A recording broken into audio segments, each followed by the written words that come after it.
Assalamualaikum warahmatullahi wabarakatuh.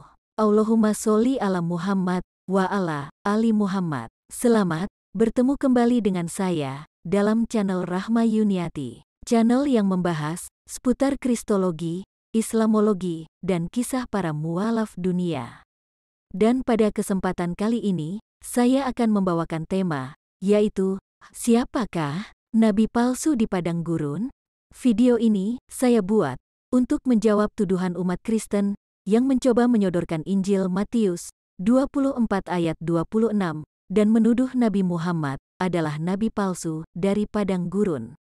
Sekarang, mari kita buktikan siapa sebenarnya nabi palsu tersebut berdasarkan fakta dan bukti sejarah. Silahkan Anda simak uraiannya. Let's go and check it out. Saya yakin rata-rata kita, sebagai umat Islam, sudah pernah, bahkan sering, disodori ayat ini. Matius 24 ayat 26. Jadi, apabila orang berkata kepadamu, lihat, ia ada di padang gurun, janganlah kamu pergi ke situ, atau, lihat, ia ada di dalam bilik, janganlah kamu percaya. Oleh para Kristen, penghujat Islam, ayat ini diyakini sebagai sebuah nubuat tentang nabi palsu, dan dengan penuh percaya diri, biasanya mereka lontarkan sebagai dasar untuk menuduh Nabi Muhammad sebagai nabi palsu. Sejujurnya, saya tidak habis pikir bagaimana gereja atau yang mewakili kepentingan gereja menanamkan hal ganjil seperti ini di kepala setiap laskar penghujat Islam, sehingga mereka demikian kuat meyakininya sebagai sebuah keniscayaan. Menurut mereka, ia yang ada di padang gurun itu adalah Nabi Muhammad, karena beliau tinggal di gurun. Sedangkan di dalam bilik adalah Ka'bah, dalam artian ajaran Islamnya. Tapi coba, mari sama-sama kita teliti lagi baik-baik dogma gila ini.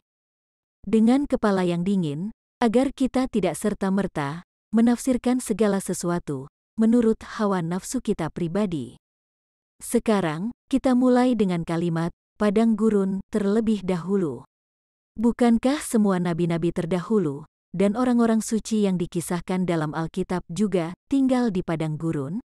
Sebut saja secara random nama-nama seperti Markus, Petrus, Yudas, Abraham, Musa, Paulus, Daud, Salomo, Yohanes, dan entah siapa lagi. Pilih saja sendiri tokoh yang Anda ketahui, karena semuanya juga tinggal di padang gurun. Jika Matius 24 ayat 26 itu dianggap untuk Nabi Muhammad, maka sebaliknya, siapapun sah-sah saja mengatakan bahwa sebenarnya itu untuk Paulus. Kenapa saya katakan demikian, toh Paulus sendiri pun tinggal di padang gurun? Bukankah seperti itu fakta dan bukti sejarahnya? Memangnya Paulus tinggal di bagian mana Jazirah Timur Tengah yang bukan padang gurun? Siapa sih yang tidak tahu bahwa pada awal abad Masehi dulu, hampir tidak ada wilayah di seluruh kawasan Timur Tengah yang bukan padang gurun? Lalu, sebenarnya siapa yang bodoh di sini? Orang yang mengaku sebagai Matius, sang penulis Injil, atau umat pengikut Paulus yang selalu mengalami kemacetan nalar kronis, sehingga kerap kali gagal dalam berpikir? Jika benar Matius 24 ayat 26 adalah sebuah ramalan atau istilah kerennya, nubuat, kenapa Matius menulis bahwa nabi palsu itu akan datang dari padang gurun, sementara semua penduduk Timur Tengah yang membaca tulisannya, termasuk dirinya sendiri, juga tinggal di padang gurun? Bukankah ini sama saja artinya dengan membuat pernyataan bahwa kelak akan datang nabi palsu, matanya ada dua, satu di kiri satu lagi di kanan.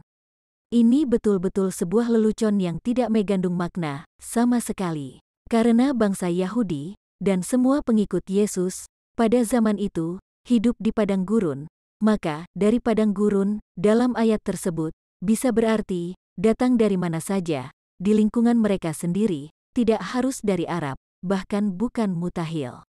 Sebenarnya datang dari kalangan murid-murid atau yang mengaku-ngaku sebagai murid Yesus sendiri. Dan, siapa lagi, kalau bukan, Paulus sang penyesat. Coba pikirkan sendiri, dan ingat-ingat lagi, nabi mana yang semasa hidupnya tidak tinggal dan mondar-mandir di padang gurun? Ada lebih lucu lagi, ayat Matius 24 tersebut, selain menyebut padang gurun, dia juga menuliskan, janganlah kamu pergi ke situ. Lah, kalau dilarang ke padang gurun, kemana lagi penduduk Yerusalem, atau bangsa Yahudi Israel, harus pergi, sedangkan sekeliling mereka adalah padang gurun. Bahkan, yang menulis Injil tersebut, yaitu Matius, mondar-mandir melewati padang gurun. Sungguh, sangat lucu, padahal, pada zaman itu, hampir semua wilayah Israel pun dikelilingi padang gurun. Dan, sekarang kita ke poin kedua, yaitu kalimat, ia ada di balik bilik. Pemahaman bahwa di dalam bilik adalah Ka'bah, juga tidak kalah heboh, melawan kecacatan akal mereka sendiri. Ka'bah adalah rumah, dan umat Islam menyebutnya Baitullah, atau rumah Allah. Jadi, jelas sekali tidak dapat diartikan sebagai bilik, karena bilik atau kamar adalah bagian dari rumah, alias bukan rumah itu sendiri. Aneh bukan, jika akal sehat para penghujat Islam ini sudah tidak mampu lagi untuk sekedar membedakan arti yang benar antara rumah dan bilik saja? Jika memang betul ang dimaksud oleh Matius 24 ayat 26 adalah Ka'bah, kenapa Tuhan tidak menyebutnya secara gamblang saja? Apa sih susahnya bagi Tuhan untuk berfirman misalnya begini, nabi palsu itu akan keluar dari dalam Ka'bah di Mekah. Ka'bah dulunya adalah tempat beribadah kaum Quraisy yang banyak berhalanya. Kenapa Tuhannya Matius tidak menyuruh Roh Kudus membimbingnya untuk menuliskan nubuat seperti itu saja agar pengikut Paulus tidak terus-menerus kebingungan, lalu secara serampangan cari kambing hitam, menuduh Nabi Muhammad sebagai nabi palsu? Lagi pula, jika mereka buka lagi Matius 24, ayat 26, dan baca versi bahasa Inggrisnya, kata bilik tersebut ditulis sebagai secret places or inner rooms, yang dalam bahasa Indonesia artinya adalah kamar-kamar rahasia. Memangnya bangunan Ka'bah ada berapa sehingga disebut dalam bentuk jamak sebagai kamar-kamar rahasia? Lalu, rahasianya sendiri apa?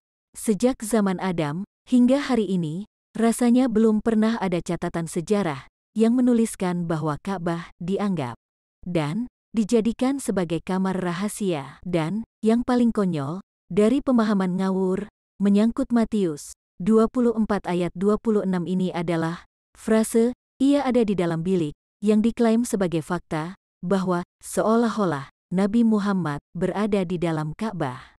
Wahai para penghujat Rasulullah, ketahuilah bahwa Nabi Muhammad tidak dilahirkan di dalam Ka'bah, tidak dibesarkan di dalam Ka'bah, tidak bertempat tinggal di dalam Ka'bah, tidak makan minum di dalam Ka'bah, tidak melaksanakan salat di dalam Ka'bah, tidak pernah bersembunyi di dalam Ka'bah, dan ini yang terpenting, tidak pernah dipenjara di dalam Ka'bah. Catat ya, baik-baik, tidak pernah dipenjara di dalam Ka'bah.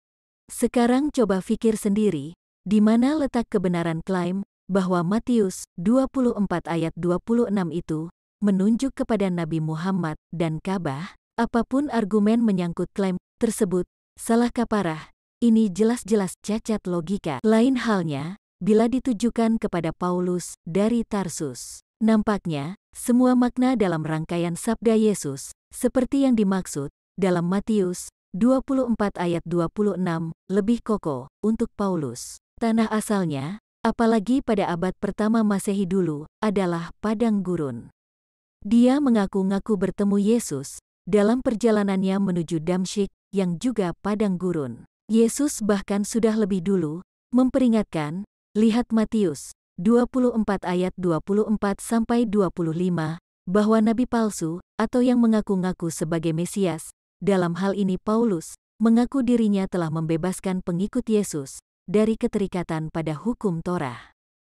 Akan berusaha menyesatkan orang-orang pilihan. Dia banyak sekali menuliskan tanda-tanda dahsyat dan mukjizat-mukjizat, semisal dirinya telah dipilih oleh Yesus sejak dalam kandungan atau bertatap muka secara langsung dengan roh Yesus.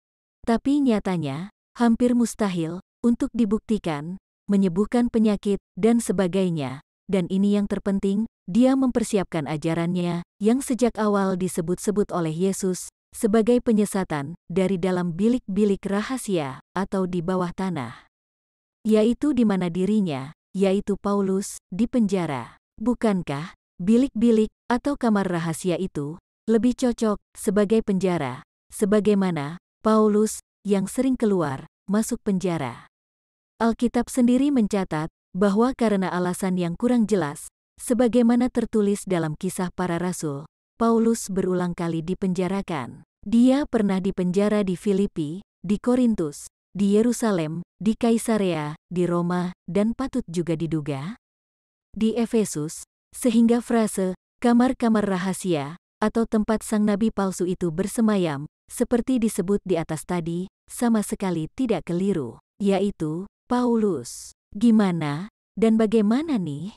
Klop banget bukan? Silakan kan direnungkan dan dipahami dengan hati yang lapang dan jernih. Itulah video sanggahan dari saya, semoga bermanfaat. Akhir kata dari saya, Allahumma sholli ala Muhammad wa ala ali Muhammad, wabillahi taufik wal hidayah. Wassalamualaikum warahmatullahi wabarakatuh. Terima kasih.